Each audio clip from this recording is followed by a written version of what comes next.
একদিন এই পৃথিবীর সব কিছু শেষ হয়ে যাবে। এই আকাশ, এই জমিন, এই গাছপালা, নদী, পাহাড়, যা কিছু আমরা প্রতিদিন দেখি, যা কিছু আমরা নিজের বলে মনে করি, সব কিছু একদিন ধ্বংস হয়ে যাবে। মানুষ আজ নিজেকে খুব শক্তিশালী ভাবে, ধন সম্পদ, ক্ষমতা, সৌন্দর্য এসব নিয়ে গর্ব করে। কেউ ভাবে সে অনেক বড় কিছু, কেউ ভাবে তার টাকা পয়সা থেকে বাঁচিয়ে রাখবে, কেউ ভাবে এই দুনিয়াই সব।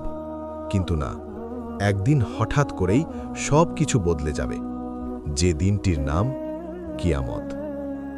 সেদিন শুরু হবে এক ভয়ঙ্কর ঘটনা দিয়ে। জমিন প্রচণ্ডভাবে কেঁপে উঠবে, এমনভাবে কাঁপবে যেন ভেতর থেকে কেউ তাকে ছিঁড়ে ফেলছে। ঘরবাড়ি ভেঙে পড়বে, রাস্তা ফেটে যাবে, মানুষ আতঙ্কে দৌড়াতে থাকবে। পাহাড় পর্বত যেগুলোকে আমরা শক্ত আর অটল মনে করি, সেগুলো ধ্বংস হয়ে যাবে, তুলোর মতো উড়ে যাবে বাতাসে। সমুদ্র উত্তাল হয়ে উঠবে, আকাশ ফেটে যাবে, তারকারা ঝরে পড়বে। মানুষ তখন বুঝতে পারবে এটাই সেই দিন যার কথা কোরআনে বলা হয়েছে। কিন্তু তখন আর কিছু করার থাকবে না। মানুষ দিশেহারা হয়ে দৌড়াবে, কেউ তার পরিবারকে খুঁজবে, কেউ তার সন্তানকে খুঁজবে, কেউ তার সম্পদ বাঁচানোর চেষ্টা করবে। কিন্তু সেদিন কেউ কাউকে সাহায্য করতে পারবে না। মা তার সন্তানকে ভুলে যাবে, স্বামী তার স্ত্রীকে ভুলে যাবে, বন্ধু বন্ধুকে চিনবে না। সবাই শুধু একটা কথাই ভাববে, আমি বাঁচব তো? তারপর এক সময় সব কিছু ধ্বংস হয়ে যাবে, সব কিছু নিস্তব্ধ হয়ে যাবে। এক ভয়ঙ্কর নীরবতা নেমে আসবে পুরো পৃথিবীতে। এরপর আল্লাহর হুকুমে আবার শুরু হবে নতুন জীবন। সব মানুষকে পুনরায় জীবিত করা হবে। যারা হাজার বছর আগে মারা গেছে, যারা আগুনে পুড়ে ছাই হয়ে গেছে, যারা পানিতে ডুবে গেছে, সবাই আবার জীবিত হবে এবং সবাইকে একত্র করা হবে হাসরের ময়দানে। সেদিন সূর্য খুব কাছে চলে আসবে। মানুষ প্রচণ্ড গরমে কষ্ট পাবে, ঘামে ভিজে যাবে পুরো শরীর। কেউ হাঁটু পর্যন্ত ঘামে ডুবে থাকবে, কেউ কোমর পর্যন্ত, আর কেউ নিজের পাপের কারণে পুরোপুরি ডুবে যাবে ঘামে।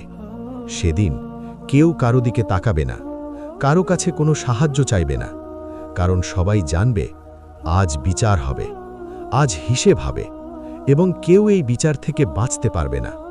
সেদিন প্রত্যেক মানুষকে আল্লাহর সামনে দাঁড়াতে হবে। কেউ লুকোতে পারবে না, কেউ অস্বীকার করতে পারবে না। মানুষের হাত, পা, চোখ, কান সব কিছু তার বিরুদ্ধে সাক্ষ্য দেবে। হাদিসে এসেছে, কিয়ামতের দিন কোনো মানুষ 5টি প্রশ্নের উত্তর না দিয়ে এক পাও এগোতে পারবে না। প্রথম প্রশ্ন, তোমার পুরো জীবন কোথায় ব্যয় করলে? দ্বিতীয় প্রশ্ন, তোমার যৌবন কিভাবে কাটালে? তৃতীয় প্রশ্ন, তুমি কিভাবে উপার্জন করলে? চতুর্থ প্রশ্ন, সেই উপার্জিত সম্পদ কোথায় ব্যয় করলে? পঞ্চম প্রশ্ন, তোমার জ্ঞান অনুযায়ী তুমি কি আমল করেছ? আর জিজ্ঞাসা করা হবে, তুমি কি তোমার রবের ইবাদত করেছ? সেদিন সব সত্য প্রকাশ হয়ে যাবে। যে মানুষ গোপনে পাপ করেছে সেটাও প্রকাশ হবে। যে অন্যায় করেছে, যে মানুষের অধিকার নষ্ট করেছে, সব কিছুর হিসেব দিতে হবে। যে সুদ খেয়েছে, যে ঘুষ নিয়েছে, যে অন্যের টাকা আত্মসাৎ করেছে, যে জিনা ব্যভিচারে লিপ্ত হয়েছে, যে নিজের নফসের পেছনে ছুটেছে, যে আল্লাহকে ভুলে গেছে, অন্য কিছুকে উপাস্য বানিয়েছে, তাদের জন্য অপেক্ষা করছে জাহান্নাম। জাহান্নামের আগুন খুবই ভয়ঙ্কর। এই দুনিয়ার আগুনের সাথে এর কোনো তুলনা হয় না। সেখানে মানুষ পানি চাইবে, কিন্তু দেওয়া হবে ফুটন্ত পানি। খাবার চাইবে, কিন্তু দেওয়া হবে কাঁটাযুক্ত বিষাক্ত খাদ্য। চামড়া পুড়ে গেলে আবার নতুন করে তৈরি করা হবে, শুধু শাস্তি অনুভব করার জন্য। এই শাস্তি অনেকের জন্য হবে চিরস্থায়ী। কিন্তু যারা আল্লাহকে ভয় করেছে, যারা নিজেদের জীবনকে ঠিক পথে পরিচালিত করেছে, তাদের জন্য রয়েছে জান্নাত।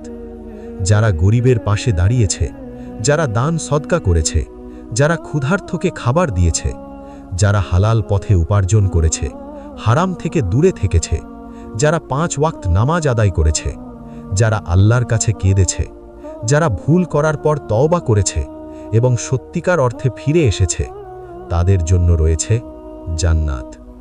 জান্নাতে নেই কোনো কষ্ট, নেই কোনো দুঃখ, নেই কোনো রোগ, নেই কোনো মৃত্যু। সেখানে শুধু শান্তি, শুধু সুখ, শুধু আনন্দ।